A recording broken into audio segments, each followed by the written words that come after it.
Welcome to the course Compiler Design. I am Dr. Parul Yadav, Assistant Professor at the Department of Computer Science and Engineering at Institute of Engineering and Technology, Lucknow. Objective of this course is to make learner aware about the functionality of compiler, basically what compiler does and how it does.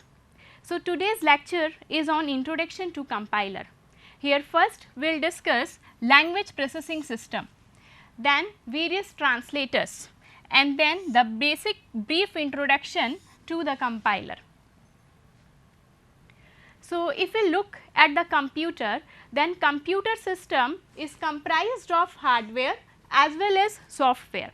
So, hardware mean there is some electronic circuitry, and electronic circuitry mean that understands the instructions in the form of electronic charges. Electronic charges mean high voltage or low voltage, and if we can map high voltage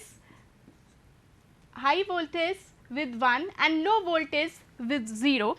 So, we can say that this is counterpart of binary language in softwares. So, basically suppose a user want to give instruction to user want to perform some task, and for performing the task some instructions has to be given. So, user will write some set of instructions to perform that task, and that set of instructions, suppose user is writing that set of instructions in binary language 0101 binary language. So, it will be very difficult for programmer to give the instructions to computer using the binary language. So, alternative to this, or for the ease of programmer, we can use other languages like high level languages. So, if high level language like C, C++, Java, and suppose user want to print something onto the console, then user can simply write like this. So, rather than writing the binary instruction, we can write the instructions in high level languages. So, but the thing is, user is writing the instruction in high level language and computer understands the binary language, because it deals with has to deal with hardware, and hardware means electronic circuitry, and circuitry understands instruction in the form of electronic charges. So, basically the thing is, user is writing in high level language and computer understands the binary language. So, some mechanisms should be there that can do this translation, basically that can do the translation of instructions that are written by user into the form that are machine understandable. So, here we need to understand broadly the language processing system. This is fundamental behind the this translation. So, the language processing system has the components like preprocessor, compiler, assembler, then linker and loader. So, preprocessor mean this is a source program written by end user in high level language. So, this is input to preprocessor. Now, preprocessor will do some preprocessing and then produce modified source program. Now, this modified source program, it will be input to compiler, and compiler will produce the target assembly program. Now, this target assembly program will be input to next translator, that is assembler. Now, assembler will produce relocatable machine codes. So, here we will get relocatable machine code. Now, next component is linker or linker and loader, and these component will produce target machine code. So, input to linker and loader is relocatable machine codes as well as a library file or relocatable object files. So, this is the broad block diagram for language processing system, and here the main components are preprocessor, compiler, assembler, linker and loader. What these components are doing, actually this is converting the program written in high level language into the program in machine level language, and the linker and loader, they are linking all the modules and getting the final executable file, or we can say binary image. Now, we will discuss these components one by one. Now, first component is preprocessor. So, preprocessor is first component of language processing system. It it is generally considered as a part of compiler, and it generates the preprocessed code. It generates the preprocessed code and it produces input for compiler and it expands macros. So, actually input to processor is a source program. We know that that source program is written by a programmer in high level language. Now, preprocessor will does the preprocessing of the program. Basically, it is quite possible that our source program is divided into multiple modules and these modules are stored in different files. So, preprocessor may collect all the files, get all the files together. Now, next the preprocessor may does the macro expansion if our program has macros like hash include, hash define and like that. So, some macro expansion may also be done by the preprocessor. Other tasks of preprocessor like file augmentation, file inclusion, right. So, finally, here we have source program and as an output we will get modified source program.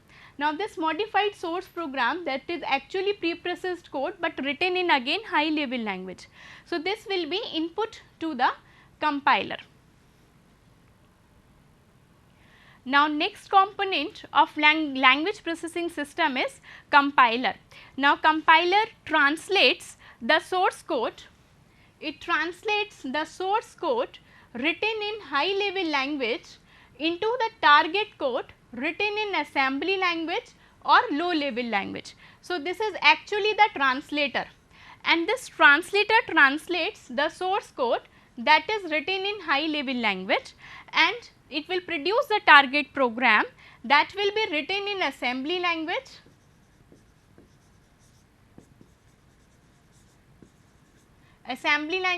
or machine level language. So, examples for compiler are C, C++, BASIC, COBOL, Fortran, etc. So, here compiler is translating the program written in high level language into the program that is in machine level language or assembly language. In this particular language processing system, compiler is translating this code into assembly language. So, we are doing in 2 steps, it will translate this code in assembly language. So, basically if the source program is error free, there is no error in source program, then compiler will translate the code and here we will get the target program. And if source program has some errors, mean programmer has done some error in the program, in that case error handler routine of the compiler will prompt the error message to the end user. So, in nutshell we can say compiler is a translator that is translating program written in high level language into the program written in assembly language or machine language. In this particular system, compiler here we are getting output in assembly language. Second, if there is error in source program, in that case compiler will give the error message to the end user, so that corrective measures may be taken. So, this is about the second component of compiler, language processing system, that is compiler. Now, next is the assembler. So, assembler again is a translator. Now, what is the this translator does? This is the translator. Input to this translator is the code written in assembly language. So, we can say this is the assembly code. Now, output to assembler is the code in machine level language. So, we can say this is the machine code. Here the code that we get, it is relocatable code. So, again this is a translator that is translating the code written in high level language into the code in machine level language, and there are many assemblers are available, for example MASM, NASM, TASM and many assemblers are there. So, function is to translate code written in assembly language into the code written in machine level language. So, up to here we discussed the assembler. Now, next component is linker and loader. So, what the linker does actually? Now, see, suppose our source program is divided into multiple parts or modules we can say. So, this is source file 1, source file 2 and source file 3. These all 3 source files can be compiled and assembled separately. So, suppose this is the object code file 1 with respect to source file 1. Similarly, this is object code file 2 and this is object code file 3 based on this compile translation. Now, what the linker does, here we are getting the relocatable machine code. We know this is object file and output of assembler is relocatable machine code. So, here the linker will link all these relocatable machine codes as well as the object code libraries. It will link all together and it will make one executable file. So, this is the single executable file. We can say this is object code file 1, this is 2 and this is 3. Another task of linker is it's resolve the external references. It resolves the external references with the help of public symbols. So, we can take one example. Suppose this is the code that is starting from 0 to 99 and then 100 to 199 and this is suppose 200 to 299. It could be of any size. So, one of the task of linker can be like we are linking all the files together. So, we can say this is 0 to 199 and then 100 to 199 and then 200 to 299, right. See the another scenario, suppose this is 0 to 99 and this is 0, this is 0, this is 0 and this is 0. So, these all are the individual object files and here we have done the relative addressing just like 0 to 99. Now, next we will start from 100 and then it will be 199, then again this is 0, we will not start it from 0, rather we should start it from 200 and 299. So, the thing is linker will link all object files and the object library files and will make a single executable file. So, here we are getting the single executable file, but again this is relocatable. This is relocatable machine code only. Now, the next component is loader. The task of loader is to load this relocatable single executable file into the main memory and then loader will produce the binary image. So, when execution is required, loader will load that single file into the main memory and here actually the output that we get, it is based on absolute, this is actually based on absolute machine code. So, here absolute addressing will be done. So, in linker and loader, these all are the object files, these all are the source files, they will be compiled and assembled separately, will get the object files individually, the linker will link all the object files as well as library files and will get the single executable file. But this file again is in the form of relocatable machine code and then loader will load this relocatable machine code, this single executable file into the main memory and will get the binary image and basically it is based on absolute machine code. Here absolute scheme will absolute mapping will be done. So, this is about the linker and loader. So, this is the last component of language processing system. Now, here we will discuss more translators like we know we have already discussed the compiler and compiler basically this is the source program, this is the translator.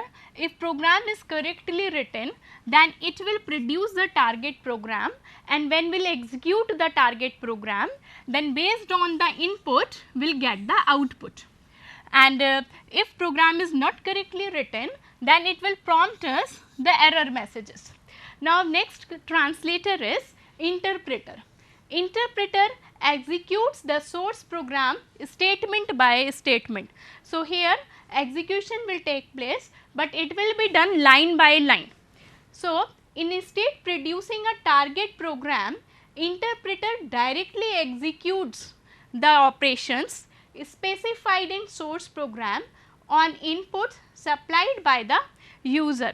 So, basically this is the source program, and to the source interpreter will read the source program line by line, and based on the input provided it will execute the program directly, line by line it will execute, and here we will get the output. And same, if it has some error, if particular line has some error, then it will prompt the error message. So, this is the basic difference in compiler and interpreter. Compiler does the translation in one go, and will get the target program, and then it will be executed with and will get output with respect to input, while in interpreter it is done line by line.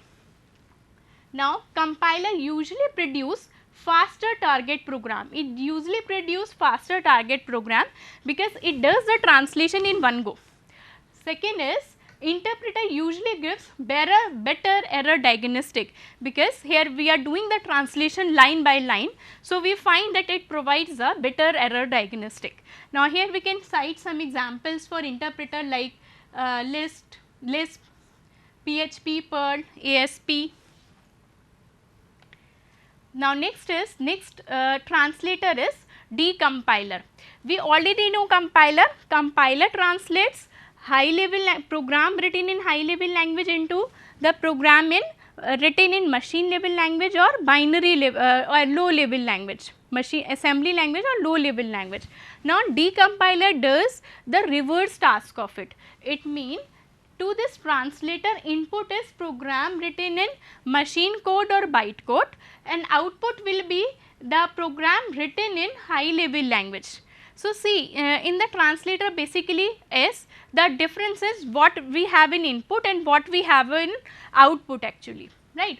Now, see the application to it. Suppose here we have the high level program written in high level language, then it and that in that program, suppose we require some alterations, then some alterations can be done in that program, then again it can be compiled and we can get the machine code or byte code, right. So, the compiler decompiler translates from low level language to high level language. The examples for decompiler are Dataflux decompiler, .NET decompiler, and so on. It is used for recovery of lost source code. Sometimes we lost source code, so we can use the decompiler. It is also useful in some cases of security, interoperability, and error diagnostics. So, this is about the translator, that is decompiler. Now, next translator is disassembler. We already know assembler. Assembler translates program written in assembly language into machine code. Now, it will do the reverse task. So, it translates the executable program into assembly language, and just like reverse engineering tools, they accept command from you for examining, and if stopped for continuing program execution. So, examples for disassembler are interactive debuggers just like OBJDump, PVD, ASM, OLEDBG, and so on. So, these are the certain disassemblers. Now, next translator is hybrid compiler. Hybrid compiler mean it combines compilation and interpretation, mean in this process or in this translator both tasks will be done, compilation as well as interpretation. So, see, input is the source program. Initially this translator does the compilation task. First it will be source program will be compiled and will get the intermediate program. So, this is a result of compilation. Now, second step is interpretation. Now, this intermediate program mean we need to execute the intermediate program. So, it will be done just like interpretation. So, this program with input is interpreted and will get the output. So, here we have virtual machine that is doing the tasks of interpretation. So, what is the advantage for this scheme? Intermediate code or byte code. One example for hybrid compiler is Java compiler, and in Java compiler this intermediate program is known as byte code. So, here the intermediate code or byte code compiled on one machine can be interpreted on another machine or perhaps across the network. So, this scheme provides us the portability. It means the program that is compiled on one machine can be executed on another machine. Another machine mean another platform. Platform mean another operating system or processor of the system. So, in order to achieve faster processing of input to output, some Java compiler called as just-in-time compiler, this is known as just-in-time compiler, it translates byte code into machine language. It translates byte code into machine language immediately before they run the immediate program to intermediate program to process the input. So, again I am repeating, hybrid compiler, it is a translator that does compilation and interpretation. We can relate it with the example of Java compiler, just in time compiler, and here first source program will be translated into intermediate code known as byte code, and then it will be executed based on the input supply with the input supplied and will get the output over here. So, this is about the hybrid compiler and that provides us the portability. Now, next our translator is language translator. Language translator mean it translates between high level languages, mean input to this translator is program written in high level language and output to this translator is program written in high level language. This is also known as source to source translator. It is also known as language converter. So, why it is required? It is useful to add extension to existing languages. It is also useful to exploit good and portable implementation of other languages, for example C. Sometimes it is also useful for specifying development. So, we can the thing is language translator translates program written in high level language to another high level language. So, this is language translator. Another translator is language rewriter. Language rewriter mean here source language and target language are same. Source language and target language are same, but here we translate the form of expression without changing the language. Mean if there are some expression in the input program, then that form of expression will be changed. So, this is about the language rewriter. So, till now we have discussed about the language processing system as well as the various translators. There can be other translators, and what we analyzed here, translator mean it is just converting one form to another, and difference in is basically in the definition, what is the input and what is the output, what is the language for input and what is the language for output.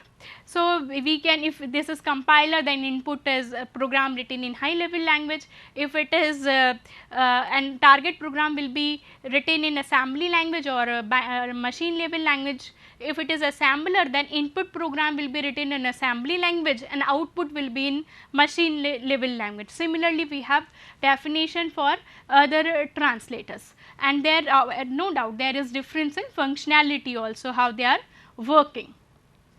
So, just we started from the basics of computer, mean hardware and software, and hardware mean it deals with electronic circuitry that needs electronic charges to give instructions, and that can be mapped with a binary language, and binary language you programmer mean we can come to the software part that has a binary language, but it is difficult for programmer to write program in to give every instruction to system using binary language. So, we have the concept of high level languages. Now, high level language, if we write the program in high level language, then it will provide aids to programmer, but machine cannot understand. So, for this we need the language processing system that will translate the program written by the user, and finally will load the program into the memory and can get the output based on the input provided. So, the components are the preprocessor, compiler, assembler, linker and loader. So, it is quite possible that this preprocessor, assembler and compiler, they are linked, they are combined together, and this combined unit can also be called as compiler. So, sometimes pre-processing is done by compiler and task of assembler may be done by compiler.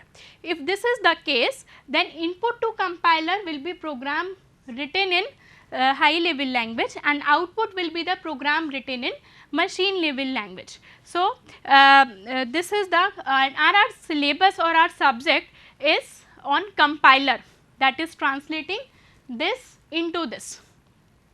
So, in this subject we will discuss the compiler. So, now we are converging ourselves to the compiler as per our syllabus. So, here basically compiler will does this task, only this task. Input is modified source program and output is program written in assembly language. Now, this source code is written in high level language and output code written in assembly language or machine level language. If program is correctly written, then it will prompt us the error message. So, objective of this course is to learn how compiler works. For seeing the functionality, actually compiler has many phases: lexical analysis, syntax, semantics, intermediate code generation, code optimization, code generator and other components like symbol table manager and error handler. So, it has many phases to do the task, but it has all the phases to do the task. So, we need to see basically this is the source code, and source code can be written in thousands of programming language.